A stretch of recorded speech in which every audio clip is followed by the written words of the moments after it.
segunda na igreja.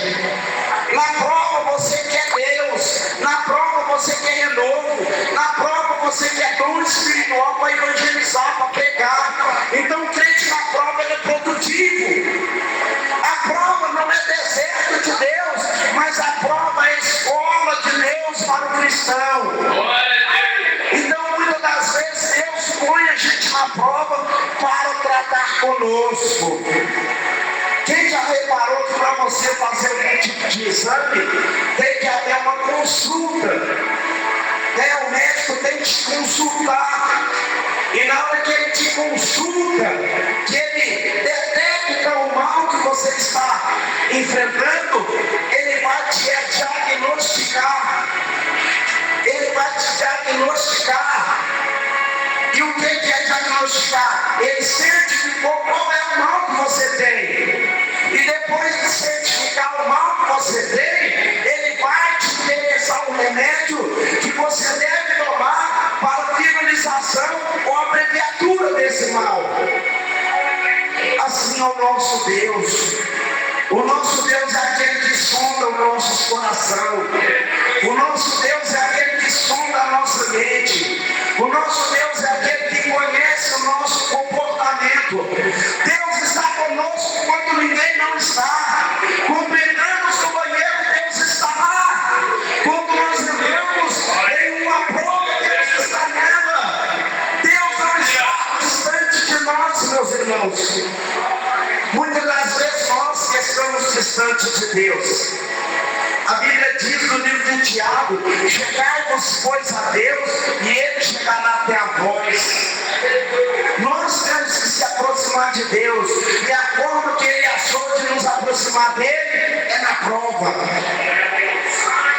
Amém? Quem trouxe a sua Bíblia, diga glória a Deus. Abra sua Bíblia no livro de Ruth. Nós vamos tirar algumas experiências nessa trajetória de Ruth para a nossa trajetória de hoje. Pode abrir no livro de Ruth, no capítulo 1. Glórias a Deus, aleluia. Louvado seja Deus. Aleluia. Os irmãos que for se encontrando o texto citado, os irmãos coloquem-se de pé para reverenciarmos junto a palavra de Deus. Graças a Deus, meus irmãos. O nosso irmão, o pastor Alex, que é o pastor atual, ele não está presente hoje. Questão pessoal, nós vamos estar orando para Deus honrar ele lá onde ele está e abençoar ele no trajeto dele, amém? Glórias a Deus. Quem tem orado para os seus pastores, diga glória a Deus. Nós temos que orar, meus irmãos, que a prova de um pastor é maior do que a prova de um membro. A prova de um pastor é maior do que a prova do obreiro. A prova do pastor é maior do que a prova do cooperador. A prova do pastor é maior do que a prova do financeiro. A prova do pastor é maior do que a prova dos conselheiros da expansão. A prova do pastor é maior do que a prova dos presidentes da expansão. Então nós temos o tempo todo que orar para o nosso pastor, porque a Bíblia diz que se dispersar o pastor, o resto das ovelhas se dispersarão. Amém? Se o nosso pastor estiver guardado, com a sua imunidade espiritual fortalecida, a igreja vai se fortalecer, porque o pastor é o reflexo da igreja. Quem achou, diga glória a Deus. Diz assim a palavra do Senhor, Ruth, capítulo 1, diz assim: ora, sucedeu que nos dias em que os juízes governavam, houve uma fome na terra, e um certo homem de Belém de Judá, ele foi residir temporariamente na terra de Moabe, ele, a sua esposa e os seus 2 filhos. E o nome do homem era Elimeleque, e o nome da sua esposa era Noemi, e o nome dos 2 filhos era Malom e Quilion, efrateus de Belém de Judá. Eles chegaram à terra de Moabe e ali continuaram. Levante o seu exemplar da Bíblia para os céus. Diga: Senhor Jesus, esta é a tua palavra, a revelação cuja eu vim em busca. Fala comigo esta palavra revelada, porque eu preciso dela para permanecer de pé na tua presença. Obrigado pela tua palavra nessa manhã. Bate palmas e glorifique a Deus. Glórias a Deus. Bate palmas bem forte. Aleluia, Jesus. Oh, glória. Meus irmãos, nesse texto nós vamos extrair algumas mensagens cuja eu falei antes de fazer a leitura na Bíblia, sobre o tratamento de Deus. Aqui nós estamos num assunto cujo envolve uma família, porque o tratamento de Deus não é somente exclusivamente da família. Deus trata com a família inteira. Deus trata com o pai, com a mãe e trata também com o filho. Por quê? Porque o nosso Deus, meus irmãos, é o Deus da família. Se você perceber no livro de Gênesis, Deus fala para Adão: crescei-vos e multiplicai, seja fértil, seja produtivo. Ali ele está falando com a família, né? Então o nosso Deus é o Deus da família. E o Deus que nós servimos, meus irmãos, Ele não quer salvar somente o pai, porque somente o pai é cristão. Claro que não. O Deus da família, Ele não quer salvar somente a mãe, porque a mãe é frequente no fundo, porque a mãe é cristã. É claro que não. O Deus que nós servimos não quer salvar somente o filho, porque o filho é diferente do pai e da mãe. O filho é temente, ele vem na igreja, o pai e a mãe não vêm. Então o tratamento de Deus é só com o filho. Claro que não. O livro de Atos dos Apóstolos, capítulo 16, no verso 31, Paulo diz: crê no Senhor Jesus e será salvo tu e a tua casa. Porque quando você vem buscar a Deus na igreja, você não vem buscar a Deus por causa da casa. Quando você vem buscar a Deus, você não vem pedir proteção para o carro não ser roubado. Você não vem pedir proteção para o lote não ser invadido. Você não vem pedir proteção para a casa não ser roubada. Você não vem pedir proteção para o serviço permanecer, para você não ser despedido do serviço. Claro que não. Você vem pedir para o seu filho. Você vem pedir para o seu esposo, para a sua esposa, para a sua família, para o bem-estar de Deus que está implantado no seio familiar. É para isso que você vem buscar a Deus. E essa história, ela envolve uma família. Alguma coisa na terra não estava de acordo com o pai. E o pai, quando ele vê que não tem uma coisa de acordo, ele tem que disciplinar o filho. Porque o pai disciplina o filho, disse Paulo, para o filho não ser julgado com o mundo.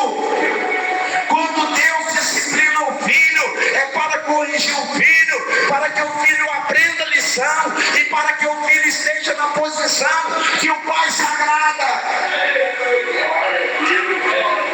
E Deus resolveu corrigir essa terra, porque afinal de contas, Belém significa a casa do pão. Deixa eu te falar um mistério sobre a casa do pão. A Bíblia diz que quando Deus tirou Israel do Egito, que Israel sentia fome no deserto,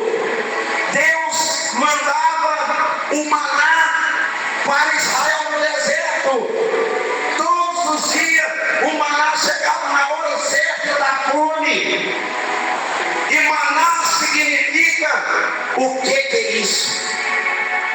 O significado de maná você pode pesquisar. Maná significa o que é isso? No livro de João, Jesus responde que Ele é o maná de Deus. Jesus fala assim: eu sou o pão vivo que desceu do céu para dar vida ao homem. Então, casa do pão quer dizer casa onde Deus sustenta o homem que tem um compromisso com Ele. Casa do pão. Noemi, Elimeleque, Malom e Quilion morava em Belém. Eles eram frateus de Belém.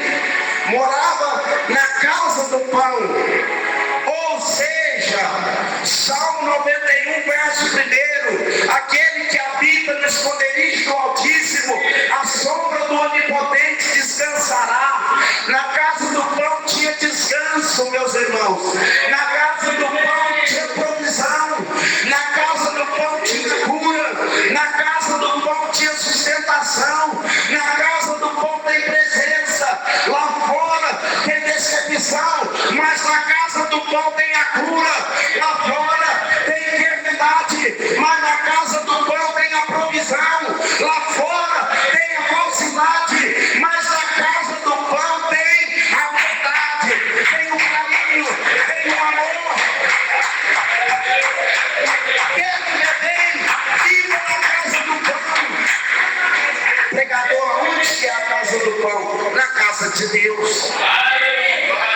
É na casa de Deus que Deus cuida de nós.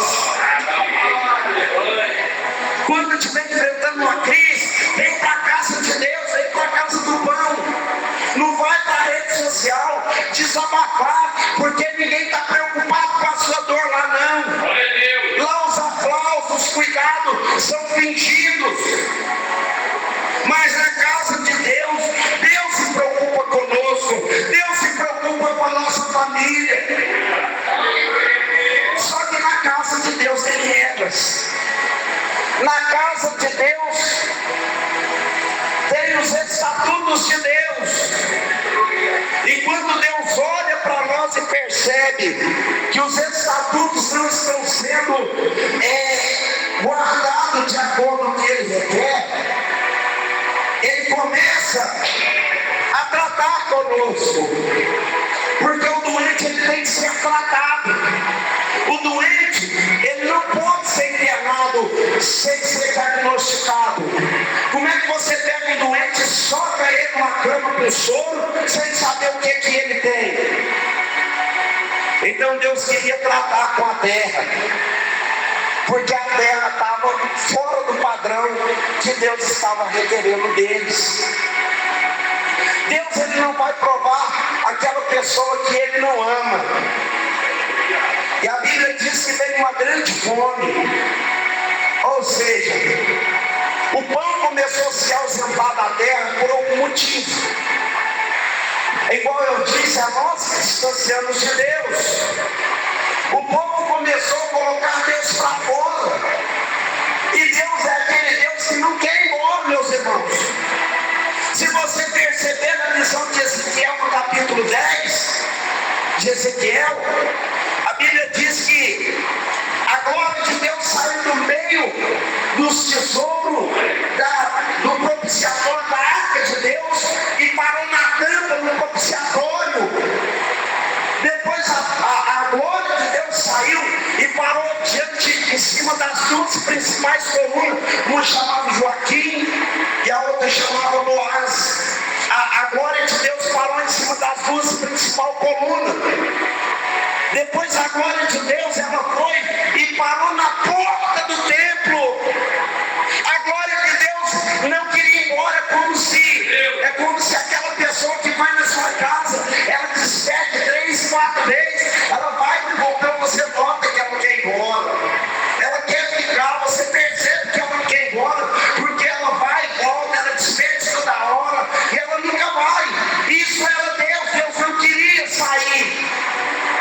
Mas alguma coisa que eles estavam fazendo fez Deus sair da porta do templo e onde ele parou, pregador. pregador. Ele parou no Monte das Oliveiras, Ezequiel capítulo 11. Ele parou no Monte das Oliveiras, ele saiu, porque a prática deles colocou Deus para fora. E isso estava acontecendo aqui na época dos juízes. E Deus resolveu tratar. Mas tem pessoas que não aguentam o tratamento de Deus. Tem pessoas que sentem dói quando Deus está tratando. E foi o caso da família de Abimeleque. Foi o caso da família de Noemi. O tratamento de Deus foi pesado demais para eles. E eles saíram então, da onde, pregador? Da proteção divina. Eles saíram da casa do pão. Eles saíram da provisão. Eles saíram da onde Deus tinha um encontro marcado com eles todos os dias. E para onde que eles foram, pregador? Eles desceram para Moabe. Aonde que era Moabe, pregador? É onde era adorada uma deusa chamada Astarote. Essa cidade de Moabe era uma cidade de um dos filhos de Ló. Quem se lembra quando Ló saiu de Sodoma e Gomorra? Ele fugiu para as campinas de Moabe. E ele socou em uma caverna, em uma das filhas de Ló, embebedou Ló e teve com ele 2 filhos. Teve um filho, mas foi 2, foi uma da menor e a outra da maior. Cada uma teve um. E um desses filhos chamou Amon. E esse Amon criou, ele construiu uma cidade. E na cidade que ele construiu, na entrada da cidade, ele colocou uma imagem de uma deusa chamada Astarote, que era a deusa da festividade, que era a deusa da produção, que era a deusa do amor, que era a deusa protetiva da família para eles, não para nós. E ali então, eles viviam debaixo de idolatria, eles viviam debaixo de desobediência, eles viviam debaixo de rebelião, de inimizade com Deus. E na hora que Deus começa a tratar na casa do pão, o que aconteceu? Noemi, Abimeleque, Elimeleque, Malom, Equilion resolve virar as costas para Deus e descer para Moabe, aonde era rebelde contra Deus. E nisso, meus irmãos, quando você se esquiva do tratamento de Deus, quando você acha que vai achar refúgio em Moabe, o pior pode acontecer. Porque se na casa do pão a crise está intensificada, mas na casa do pão Deus está cuidando. Deus, ele não manda uma crise para matar o filho, mas ele manda para corrigir. Deus não queria matar ninguém, ele queria só corrigir para centralizar aquela vida com ele. Mas eles resolveram se esquivar do tratamento de Deus e desceu para Moabe. Na hora que eles desceram para Moabe, sabe o que aconteceu? Saiu da proteção de Deus, saiu da cerca de Deus. Sabe o que acontece? O diabo abraça. Vocês lembram quando Deus estava numa reunião com os filhos de Deus, ou seja, com os anjos, que o diabo chegou lá e Deus perguntou: de onde vem Satanás? E ele fala de rodear a terra, de passear por ela. E Deus pergunta: visto meu servo Jó, Satanás, que é íntegro, que é fiel, que é reto na minha presença, que guarda meus estatutos e que faz a minha vontade? Aí Satanás fala: mas também nos cercasse ele de bem. Irmãos, o diabo não te toca porque tem uma cerca em você. O Salmo capítulo 37, no versículo 4, fala que o anjo do Senhor acampa ao redor dos que o temem. O anjo de Deus é a cerca de Deus em você. Deus pode até tratar com você de uma forma dolorosa, mas a cerca dele não se desfalece, ela permanece. O diabo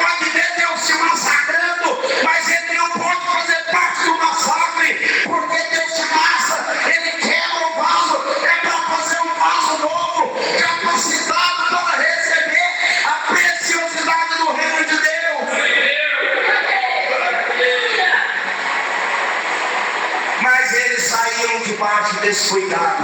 E na hora que chega em Moabe, a Bíblia diz que o espírito da morte veio sobre eles. Meus irmãos, Noemi significa deleite. Essa mulher era deleitosa, ela sentia tanta graça de Deus, tanta presença de Deus, ela sentia a presença de Deus. Elimeleque, meus irmãos, significa Deus é o meu rei, o filho de rei. Agora imagina, a mulher era deleitosa, né? Ela acordava todo dia sentindo prazerosamente na presença de Deus.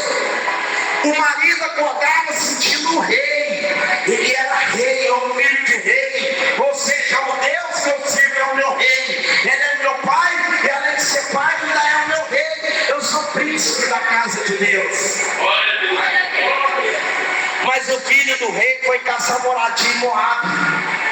A deleitosa que deleitava no Senhor foi caçar moradia em Moabe. E o que aconteceu, pregador? A morte pegou Ameleque. A morte pegou Ameleque. Porque a morte ela não pode pegar só aquele que está debaixo da proteção. Quem lembra do Egito? O sangue que foi expandido nas portas e na janela. Nós somos marcados com sangue. Mas como assim, pregador? Tem liga? Tem! 1 João capítulo 1, no verso 7. Se andarmos nós na luz, como ele a luz está, temos comunhão uns com os outros. E o sangue de Jesus nos purifica de todo pecado.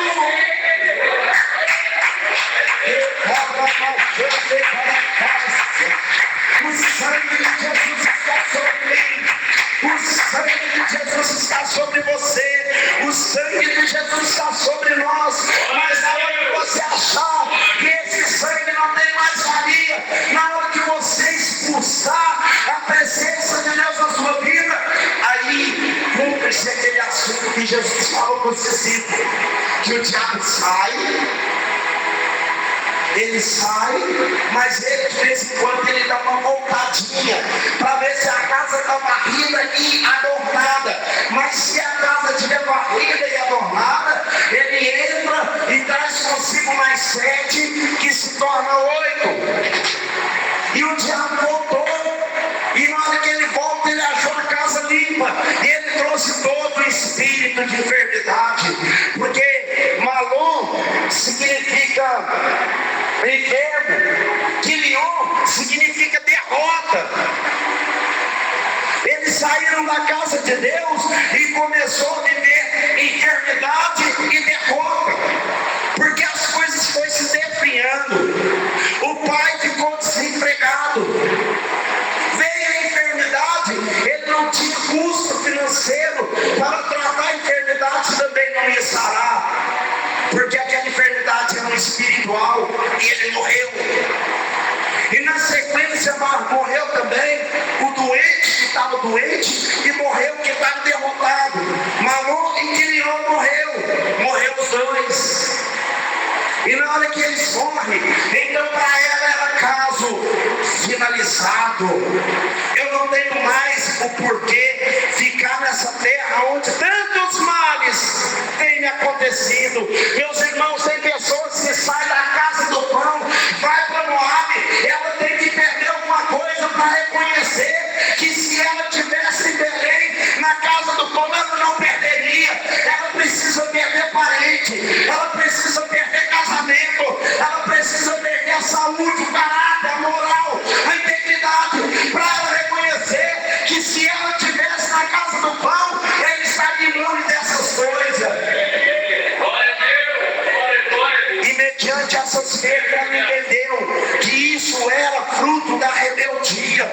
E ela falou com as duas noras, com a órfã. Órfã significa gazela. Ela falou com a órfã e falou com a Ruth. Ruth significa amizade. Ela falou com as duas: eu não tenho mais filho, eu sou velha. Se você estiver guardando a lei do levirato, que é casar com os irmãos próximos, vocês vão ter que esperar muitos anos. Volte para a família de vocês, eu vou voltar de novo para minha terra. porque eu preciso me consertar com o meu Deus.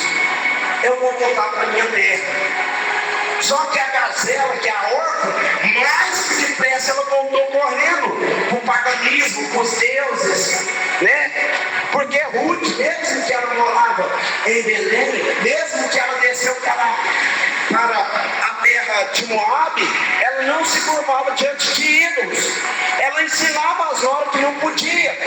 Mas aí, quando ela manda a gazela embora, a gazela vai correndo, ela volta para o ídolo. Tem pessoas que não pecam porque está debaixo de norma. Tem pessoas que não adulteram porque se ela adulterar, ela vai perder a posição. Tem pessoas que não fazem o errado porque ela sabe que se fizer errado, ela vai ser punida na igreja. E ela vai ser banida do ministério. Por isso que ela não faz. Não é pela fidelidade, por causa da norma. Mas Ruth não. Ruth saiu da terra de Moabe e ela se inseriu na fé de Noemi. A Ruth falou: não, eu não vou voltar, sabe por quê? Porque o seu Deus será o meu Deus, a sua terra será a minha terra, a sua vida será a vida que eu viverei. Aonde você chegar, eu chegarei. Aonde você deitar, eu deitarei. Aonde você morrer, eu morrerei. E o sepulcro que a senhora foi enterrada, eu serei enterrada junto, porque eu não vou romper a fé que a senhora me ensinou. E ela volta. E quando ela volta, sabe o que aconteceu? A crise era o tratamento. Porque quando Elimelec saiu da terra, ele saiu desesperado. Ele deixou a terra jogada lá e foi embora. Como a terra ficou sem dono, ela foi para o parente mais próximo, o parente do dono, o parente mais próximo. Então Boaz ficou rico. Ele ficou muito rico. Por quê? Porque a riqueza caiu no colo dele. Irmão, assim, a crise que faz alguém abandonar é a crise que faz alguém prosperar. A crise que faz alguém morrer é a crise que faz alguém sorrir. A crise que faz alguém chorar é a crise que está fazendo alguém prosperar. Enquanto Elimelec estava abandonando por causa do tratamento, tinha outra pessoa sujeitando o tratamento e prosperando. Porque quando você suporta o tratamento de Deus, a prosperidade de Deus está sobre você, está sobre a sua casa. Ser crente não é ser pecaiano, meus irmãos. Crente tem o declínio. Crente tem os seus calcanhares de Aquiles. Mas os calcanhares de Aquiles do crente não pode levar ele de volta para Moabe. E ela volta.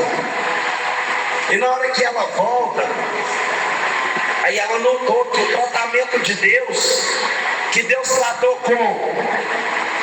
com o parente remidor dela de Boaz, foi bom, porque ele não tinha nada. Do nada ele passou a ter tudo. É isso que Deus está nos mostrando nessa manhã. Deus vai tratar com você. Muitas das vezes você vai ter crise na sua casa, no casamento também. No seu casamento você vai ter crise no seu trabalho. Vai ter grande fome, vai ter dia que você não vai ter dinheiro para comprar nenhum pão. Você não pode blasfemar de Deus porque faltou pão na sua casa, porque às vezes é o tratamento de Deus para te encher o seu celeiro, para colocar você no patamar mais alto. Talvez você foi rebaixado no seu trabalho, você era pedreiro, tacaram você de servente, puseram você para rapar massa nos cantinhos da parede. Você fala: que desaforo, aqui eu não fico mais. Às vezes é o tratamento de Deus, sabe para quê? Para tacar você na gerência, porque antes de Deus promover, deu certo. Talvez essa forma que você está fazendo é um teste de Deus, é um tratamento de Deus. Então não abra mão, meus irmãos, de passar pelo tratamento de Deus. Se ela limpar banheiro, eu vou. Eu estou aqui pregando, mas se for para fazer, trazer água, limpar banheiro, for para limpar cadeira, para varrer chão, para varrer lá na frente da igreja, conte comigo. Pode contar comigo. Eu não estou interessado na posição, eu estou interessado na provisão, eu estou interessado no provedor, eu estou interessado naquele que tem o recurso. Eu não estou aqui para poder ganhar, eu estou aqui para poder me apresentar como servo. Porque a Bíblia diz que aquele que ganha, aquele que perde, no reino de Deus ele sai ganhador. O que ele falou? Perder sua vida por mim, achá-la. Muitas das vezes a gente não vai ter só lucro, a gente vai ter algumas perdas, a gente vai ter alguns desafios. Vai ter dia que você vai pregar uma mensagem que você ficou 3 dias estudando, ninguém vai dar glória, ninguém vai reconhecer. Vai ter dia que você vai passar a profecia para os outros, e os outros vão ficar com o pé atrás. Será que essa profecia de Deus? Vai ter dia. Vai ter dia que você vai chegar na igreja, o pastor vai olhar para você assim e vai falar: hoje eu não preciso de você, pode ficar tranquilo. Aí você vai falar: nossa, agora eu estou sentindo invada, agora eu estou sentindo uma peça fora do dominó. Não, meu filho, minha filha, Deus sabe tratar, mas Deus trata somente com aquele que é dele. Deus não trata com o mundo ele vai tratar com fogo, mas com você ele trata com vara, com você ele trata com correção, porque ele tem que te colocar no caminho para não te perder para o mundo.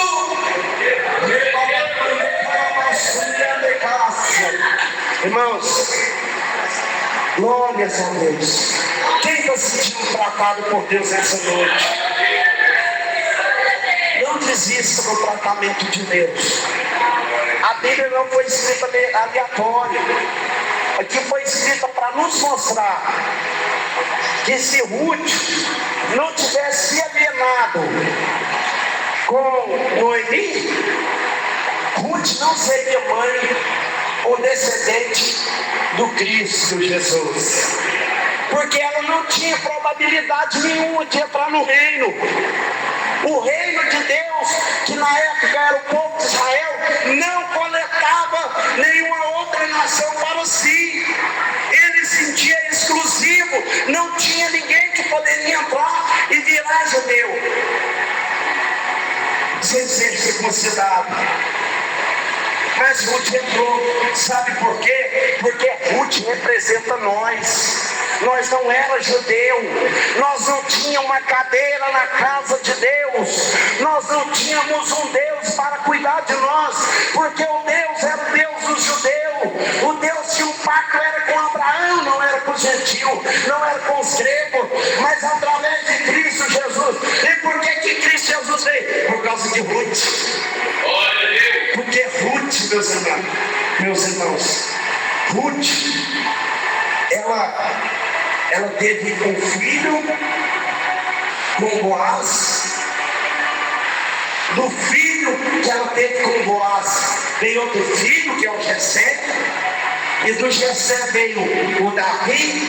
E com Davi Deus falou: com você eu faço um pacto, o meu reino será pactuado, e no seu reino nunca voltará o rei no trono. E hoje nós temos direito de sentar no trono, porque Ruth acompanhou Noemi. Então sim, afligir, talvez você já até foi para Moab, mas acompanha Ruth, acompanha Noemi, volte. Se você ainda não voltou, volte hoje, porque Deus tem prosperidade, Deus tem cuidado, Deus tem promessa para com aqueles que reconhecem. E aquilo que eu não falei, que o Espírito de Deus permaneça a falar.